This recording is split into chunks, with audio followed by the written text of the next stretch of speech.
Naveen is మా family member Naveen. తప్పకుండా రేపు జూబ్లీస్లో భారీ మెజారిటీతో మేము మా సోదరుని గెలిపించుకుంటాము. అట్ ద సేమ్ టైం సరే పార్టీకి సంబంధించిన విషయాలు కూడా మా ఇంటర్నల్ డిస్కషన్స్ అవన్నీ నిన్నటితో క్లోజ్ అయిపోయినాయి. నవీన్కి నాన్నగారికి కూడా చాలా సంబంధాలు ఉన్నాయి.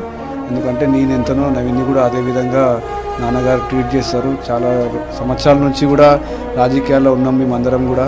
చాలా సోషల్ యాక్టివిటీస్ కావచ్చు, ఎన్ని యాక్టివిటీస్ ఉన్నా కూడా నగరంలో అనేక సందర్భాలలో నాన్నగారిని కూడా చాలాసార్లు, అంటే మేము ఫ్యామిలీ కొత్త కాదు, మా ఫ్యామిలీ అయినా నవీన్ ఫ్యామిలీ అయినా మాకు కొత్త కాదు, మేము అందరం ఒకటే ఫ్యామిలీ. బస్ పొలిటికల్ సర్కమ్స్టెన్స్ అట్లా వచ్చినాయి కనుక మేము యాజ్ ఏ సీనియర్ లీడర్ ఆయన ట్రై చేసిండు, పార్టీ ఒక డిసిజన్ చేసిండు, పార్టీ కట్టుబడి ఉన్నా. మళ్ళీ నేనే జిల్లా అధ్యక్షుడు కనుక నా పైన ఇంకెక్కువ బాధ్యత ఉంది. నా పైన ఇప్పుడు ప్రాబ్లం ఏంటంటే నవీన్ క్యాండిడేట్ కాదు, అనిల్ కుమార్ యాదవ్నే క్యాండిడేట్ ఆడ. ఎందుకంటే నేనే జిల్లా అధ్యక్షుడు. తప్పకుండా మేమందరం ఇంటింటికి వెళ్ళి ప్రచారం చేసి కాంగ్రెస్ పార్టీ మా నాయకుడు రేవంత్ రెడ్డి అన్న నాయకత్వంలో రేపు జూబ్లీస్ పార్టీని గెలుస్తున్నాము.